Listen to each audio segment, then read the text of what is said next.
de New York, puisque le 17e rendez-vous with French Cinema vient de s'achever, organisé par Unifrance, cet organisme chargé de promouvoir le cinéma français dans le monde.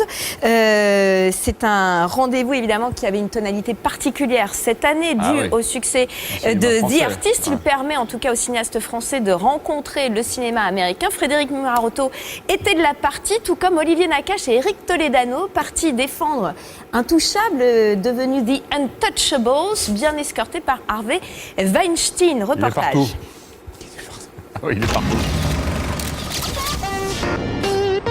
À moins d'une semaine après la victoire historique du film The Artist aux Oscars à Los Angeles, New York a à son tour rendu hommage au cinéma français par le biais de la 17e édition Rendez-vous with French Cinema, organisée par Unifrance, chargée de la promotion du cinéma français dans le monde. Et plusieurs équipes de films avaient fait le déplacement. Yes we can. Yes we can. Mais celui qui ouvre la manifestation, c'est lui, Intouchable, ou plutôt The Intouchables en américain, qui rêve d'ailleurs de marcher sur les traces de The Artist. On démarre aujourd'hui ce qu'ils appellent notre campagne américaine. Donc voilà, on est très excités. Et ça tombe bien, celui qui distribue le film et en a acheté les droits pour un remake n'est autre que Harvey Weinstein, l'homme qui transforme en Oscar les films qui touchent.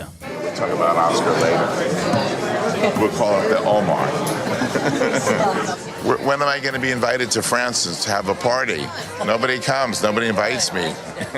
Just Jean Dujardin, Jean Dujardin. J'ai l'impression qu'il s'est bien occupé de The Artist, donc s'il veut s'occuper de nous comme ça, bah on est d'accord. Pourtant, si The Artist restait pour le moins inoffensif et facilement exportable du fait de son absence de sous-titres, Intouchable est précédé aux États-Unis d'une réputation sulfureuse à cause d'un journaliste américain taxant le film de racisme sous-jacent. La campagne va donc être plus rude. C'est le jeu, on l'accepte. Il y en a eu un, il fait le tour du monde, on nous en parle partout. Ce qui est marrant, c'est qu'on nous pose la question dans chaque pays. Donc si tu veux, ce journaliste doit être heureux parce qu'il a fait parler de lui dans le monde entier. Peut-être qu'on va découvrir là aussi que demain, beaucoup de gens pensent comme lui, je ne sais pas. Après tout, c'est vrai que c'est culturel. Chaque pays a sa façon de réagir, mais on a quand même l'espoir de penser que non, quand même, non. Et après la première projection du film, les réactions sont plutôt bonnes et la polémique assez vite balayée. Ce film aurait pu être joué par deux noirs ou deux blancs. Ce n'est pas une question de couleur, c'est juste une question de classe sociale. J'ai 80 ans et j'ai mal à une jambe car j'ai trop fait d'exercice aujourd'hui. Eh bien ce film m'a fait tellement de bien que j'ai oublié la douleur. À première vue, je ne vois rien de controversé dans ce film. Le lendemain, Eric Toledano et Olivier Nakache vont devoir charmer les journalistes américains à la manière d'un Jean Dujardin répétant inlassablement son numéro de claquette. Et voilà.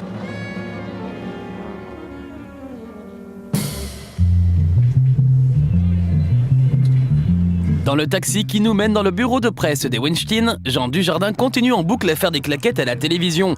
L'Amérique serait-elle donc frappée de francophilie?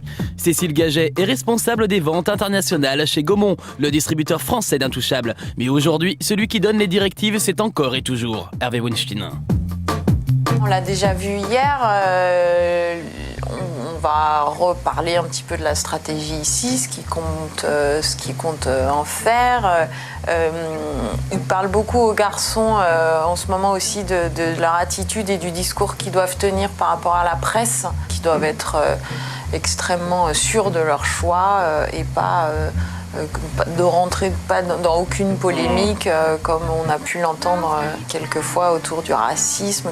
Il leur dit vous vous en foutez et affirmez vos choix et c'est votre film. Oui, non, mais c'est surtout bien d'être avec Hervé juste après cette campagne des Oscars. C'est ça qui est fou. Là on est précédé d'un vent du succès de The Artist qui est bien, quoi. On est bien porté. Et c'est au cinéma ici à Downtown que nous retrouvons enfin Eric Toledano et Olivier Nakache un peu plus décontractés. La salle est sold out comme ils disent là-bas, c'est-à-dire que les billets se sont très bien vendus. Et ce soir, ils quittent New York pour Toronto. L'occasion de faire un bilan de l'aventure new-yorkaise de The Intouchables avant leur départ, car en plus d'être distribué ici, le film fera l'objet d'un remake. Et c'est ici, à New York, que l'on apprend les premiers noms du casting. Colin Firth est, dit-on, très intéressé par l'aventure. Quant au potentiel réalisateur, la shortlist pour l'instant comprendrait beaucoup de réalisateurs de séries télé. Colin Firth, il est intéressé, c'est super. Et puis nous, on trouve que Colin Firth, il irait bien dans le rôle de Philippe. Ils nous ont distribué un petit document quand on est arrivé ici, Unifrance, qui est l'association qui fait la promotion du cinéma français à l'étranger, et qui nous montrait les 10 premiers résultats du box-office américain. Et ben sur les 10 c'était des suites. C'était un Harry Potter, un Fast Furious 3, un Twilight 5. J'ai l'impression quand même que, évidemment, ils s'intéressent à nous d'un coup au cinéma parce que nous, on fait des films qui sont un petit peu plus originaux. En tout cas, The Artist, c'est le cas. Et par contre, l'originalité, on dirait qu'elle est partie se nicher un peu dans les séries télé. Et c'est pas un hasard que, dans un premier temps, on rencontre des réalisateurs de séries télé. Ouais, c'est pas un hasard. Éric Toledano et Olivier Nakache doivent se rendre prochainement au Japon et en Israël, entre autres. On espère qu'ils trouveront quand même le temps de faire ce qu'ils font de mieux, réaliser des films. C'était Éric Toledano et Olivier Nakache pour WNBC News from New York City. C'était le premier épisode. Demain, deuxième reportage. Frédéric Murauto a notamment suivi Tahar Rahim, qu'on a vu à Central Park, et puis Benoît Jacot aussi, qui était venu accompagner les adieux à la reine à New York. On va tout de suite recevoir